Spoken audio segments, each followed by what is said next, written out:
Ju jeni trajneri që arrini me 4 ekipe të ndryshme, 4 tituj kampion në Kosovë. Nuk është e lehtë, don shumë sakrificë, shumë punë, shumë ditë, muaj, vite larg familjes, angazhim, presion, stres, mirë po gjithçka këto duhet menaxhuar mirë.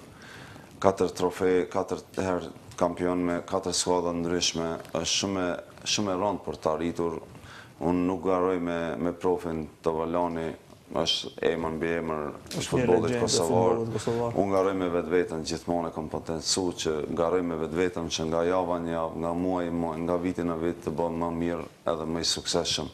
Unë jam i bindur që këto nuk do ndalem këtu duke pa veten që kam motiv të lartë për të avansuar para unë si trajner me metodat e reja të punës, me punët taktike të reja që më janë mësuar, ti mësoj, ti studioj dhe gjithmonë do kërkoj nga vetja më tepër dhe nga futbollistët e mi, pa marrë parasysh kush do jenë dhe ku do jem.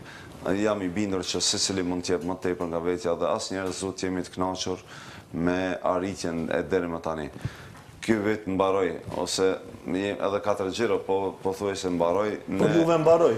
Sakt, ne vitin tjetër do kemi objektiv edhe për të bërë një hap ose një progres, përveç mbrojtjen e titullit duhet të luftojmë deri në fund edhe për Kupën e Republikës, kështu që gjithmonë mendoj që mund të japim më tepër secili nga ne, po edhe nga drejtuesit dhe mos jemi të kënaqur vetëm më shumë mund të kemi sukses në çdo sezon.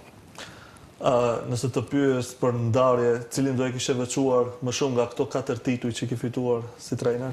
Çdo fitim e ka çdo titull e ka kënaqësinë e vet, ëmbëlsinë e vet.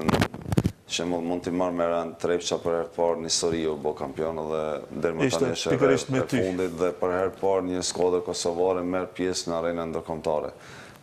Trepça 89 është vitin 2017, skuadra e parë që luan në arenën ndërkombëtare, pastaj ishte president Abedin Zeka, i cili është akoma një ndër presidentët me më shumë përvojë në Superligën ose në futbollin kosovar. Pas asaj erdhi Feronikeli, ku Feronikeli pa të dalë kampion mirë, po në atë kohë Federata e Futbollit të Kosovës nuk ishte e pranuar. Njëjtë edhe me Feronikeli ndodhi që për herë të parë dalim në Evropë.